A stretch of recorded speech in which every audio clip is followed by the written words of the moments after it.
Columbus, Indiana is a very weird little town. You've got the hallmarks of Middle America, a quaint little downtown, a grand old courthouse, and cornfields for miles. But then right behind me, you've got the first modernist church designed in America by Eliel Saarinen in 1941. Where I'm standing right now is a library by I.M. Pei, the famed designer of the Louvre edition in the 1980s. Right down the street, you've got a middle school designed by Perkins and Will, the second largest architecture firm in the world, and a church and a school designed by renowned architect Gunnar Burkhardt, all on the same street. Columbus, Indiana is a very weird little town. From the cornfields sprung a modernist mecca, thanks to J. Irwin and Xenia Miller.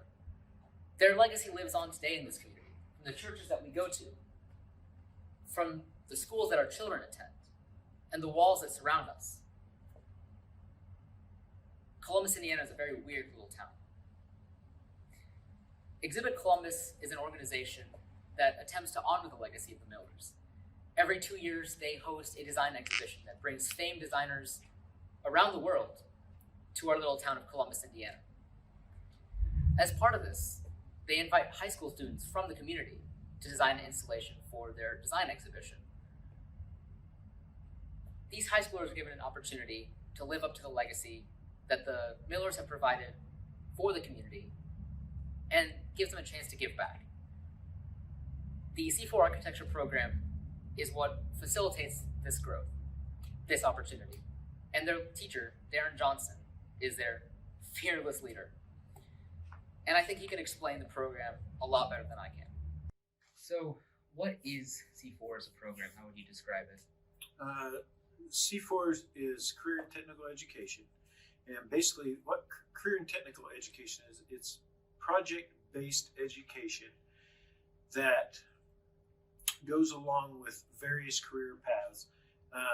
We support 17 career paths or 17 career clusters in C4, and then construction architecture is just one of those 17.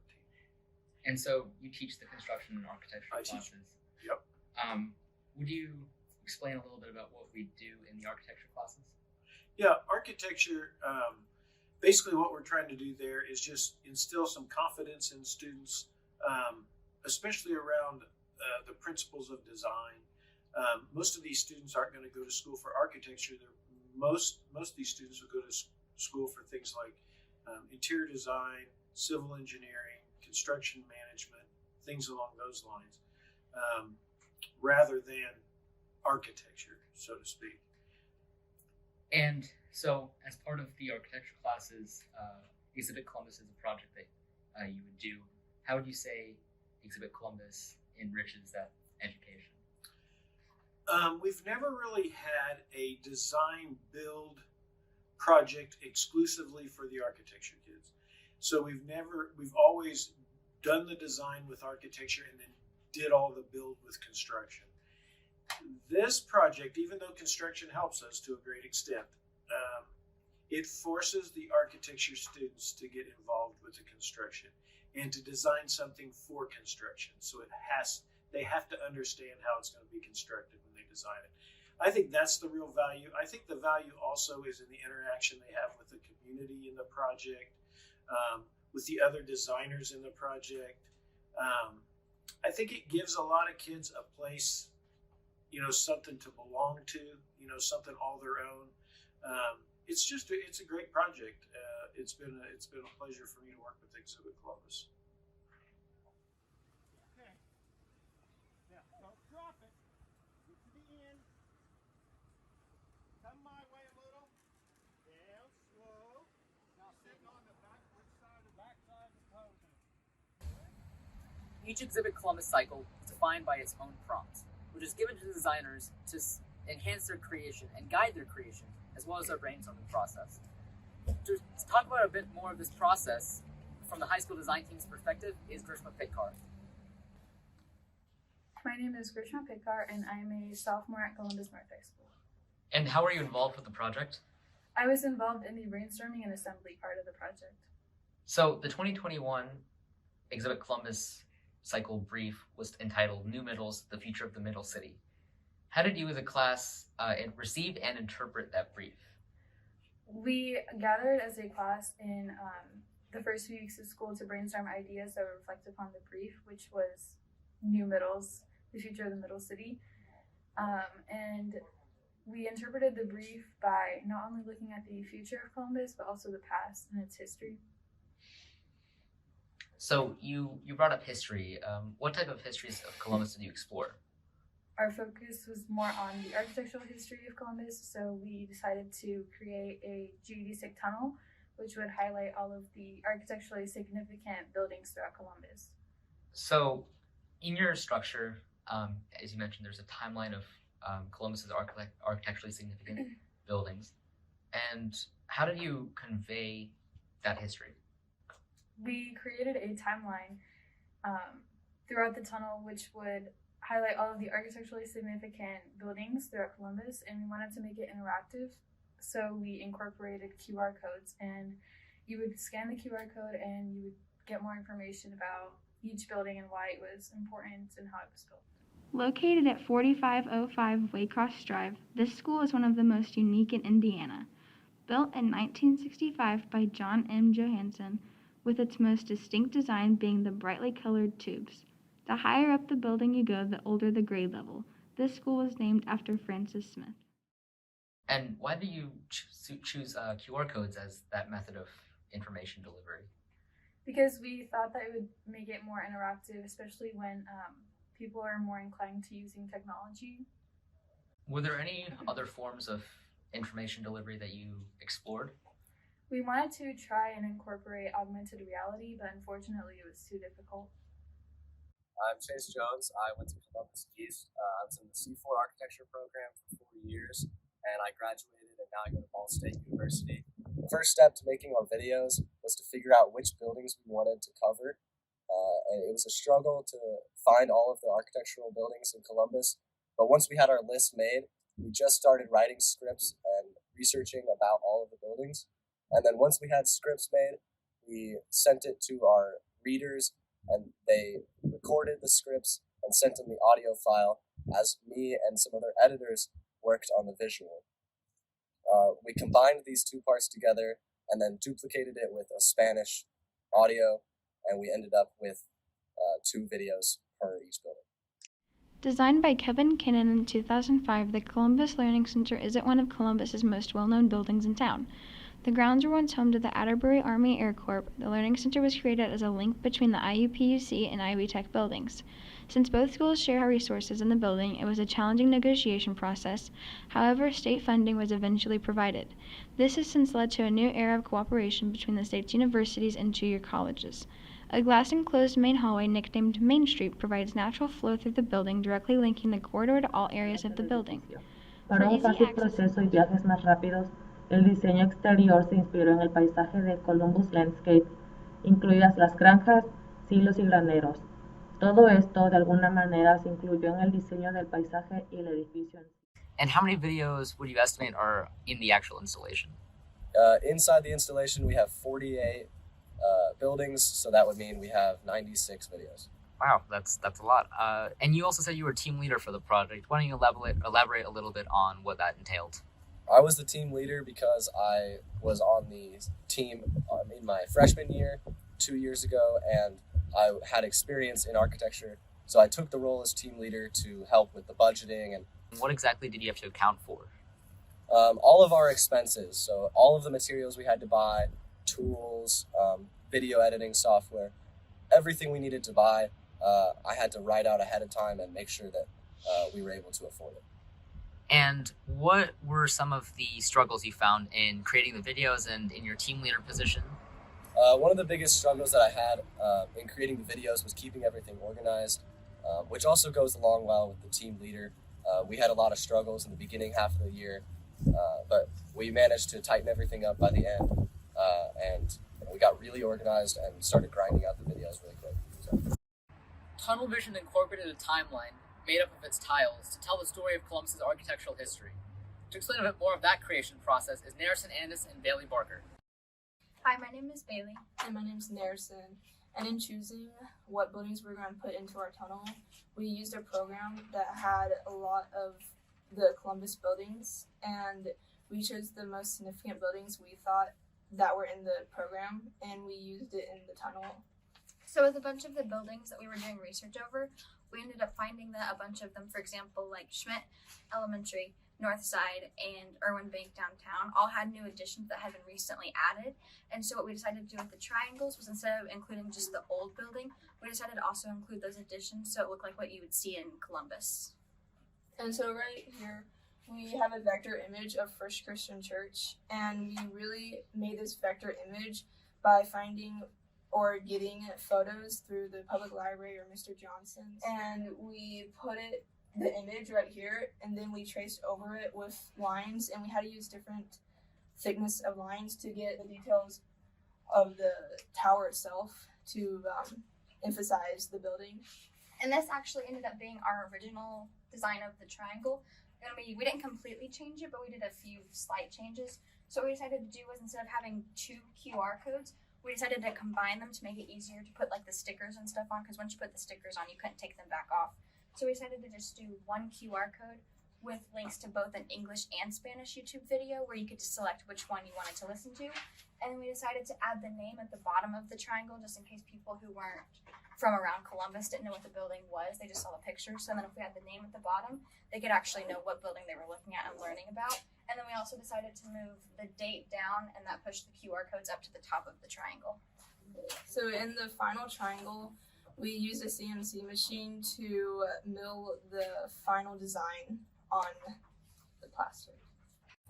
As part of our exploration of the brief, we also explored a concept of what the future of clubs could look like. To do that, we created a concept model and video. To explain a bit of that creation process is Miguel Martinez. My name is Miguel. I go to Columbus North High School, and I'm in the C4 architecture program. I'm a senior. So what exactly did you do for this exhibit? So I actually worked on the future part, like the revamping of Columbus here. All right, why don't we go take a look at what that future tile is? Okay. With this, you'll see it will take you on the 2nd Street Bridge, and you'll come in through town, and you'll take a turn on Washington, which will take you through a lot of Columbus that has been revamped and redesigned, while still keeping origins. You're not changing a whole too lot. And what challenges did you face while trying to put this together? Well, it was the biggest project we have ever taken on. First off, we used to just design, a building at a time, and they weren't really big. So to create multiple big buildings and try to put it all together, it's something that we've never experienced before. But I think one of the harder things, other than the buildings, was just putting it all together. It's hard to, create smaller projects and try to add them together if they don't really match well. And to create something, that goes all well together as a whole to make this town, it's definitely one of the funner parts as well. And what do you hope to accomplish with that video? Well, I personally, I hope to accomplish to inspire others, future architects, to see what they can do, because I'll hopefully be a future architect, but you never know. Things can change, and maybe my vision or redesign may not happen, but it can inspire someone else to lead. What do you hope the exhibit as a whole can do for Columbus? I hope that it can show people from here and elsewhere what Columbus is and why we are who we are. It's to show that we have a lot of great architecture things here in Columbus, and to show the people here that everybody cares about everybody. How did you come up with the idea to do a future video or to create a future concept of Columbus? Well, so when we were first brainstorming for exhibit, we thought about all like the history and the river and everything like that, and then we were like, how should it end? And we decided, a future concept would be cool, because not a lot of people think about the future when they think of like designing something like this. So Eshaan and I, we decided to work together, and we wanted to try to create a future little like guide through and how we decided to revamp it all. So we started off with a block. We decided off with a block, and he took one and I took one, and we decided to try to make them better, or not in a sense better, but more futuristic in a sense. And then from that, we just kept on going and going. And in the beginning, it was rough. We didn't know exactly how it was going to look like. We'd never done this kind of thing before. We did a bunch of tours, walkthroughs through town to try to get a sense of how we could keep this the same and what we should change. After the beginning, after that slow takeoff, it finally started to ease more through it, and we got faster and faster with it, with redesigning and everything like that. And then finally, we had enough buildings that we actually started to have to put them together. And that's kind of where we just knew exactly what we were doing. I myself, designed all the roads, where the trees were. I put stoplights, stop signs. I put all the buildings together. I was kind of like the managing one with how things were gonna get placed and all that. Well, Eshaan took more of the creative side of it. In the end, after we got everything rendered, I put in some shadows. I set the times for it to go through a day-to-day instead of just being a stiff kind of piece. I wanted to add shadows and everything like that. We had tried many different things for the animations for the video. We tried actually using Google Earth to actually place all the buildings into Google Earth and try to record on that. But even at 2 buildings, which we have 30 buildings or plus more, 2 buildings would crash Google Earth. So we were scared to what we were gonna do for 30 more. So we decided to keep it in Google SketchUp. So how did you determine the blocks? We went through a tour of Columbus, and we kind of decided, the street that had the most impact was Washington Street. It had, a lot of the buildings that were original here in Columbus, and a lot of the street was just, I don't know how to say this, drawn towards us in a sense, with how it came together. And how did you know how to scale the buildings, how to make sure that it all fit? That was a really tough challenge. So we used Google Earth. We were actually able to use their measuring tool to get that measured out, and we did a rough estimate. So we try to make them as realistic as possible with their scaling and everything like that. Some of the blocks we actually decided to delete the one block together and just merge 2 to make one big block. And for the Irwin Bank, actually, we had gotten the blueprints for it, and we were able to take the right measurements for it. So how did learning how to animate on SketchUp go for you specifically? It was actually a really fun process. We were struggling. It was not the easiest thing to do, but I figured it out. It was kind of hard because you had to go to where you wanted it, save the scene, and try to make sure it transitioned well with the other one. So it wasn't just take one spot and then go to the other. It'd take one spot, go to one, go to one, go to one, go to one, just to get to the spot that you want to go to. Would you say that you and your team learned how to innovate through necessity? Yes, I definitely say so. We found our points, and we decided this is what we wanted to do, and we worked together as a team to match those points.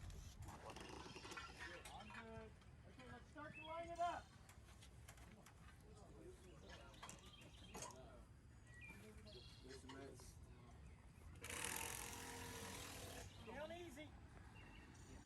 Let's start down in the front by you, Darin. I'm on.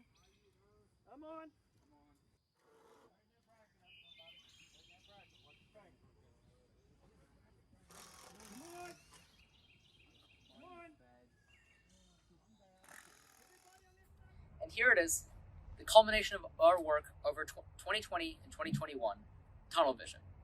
As you can see, we've got our tiles, we've got our videos, and we've got a concept for what Columbus can and maybe will be. For us, this is a lot more than just some silly installation.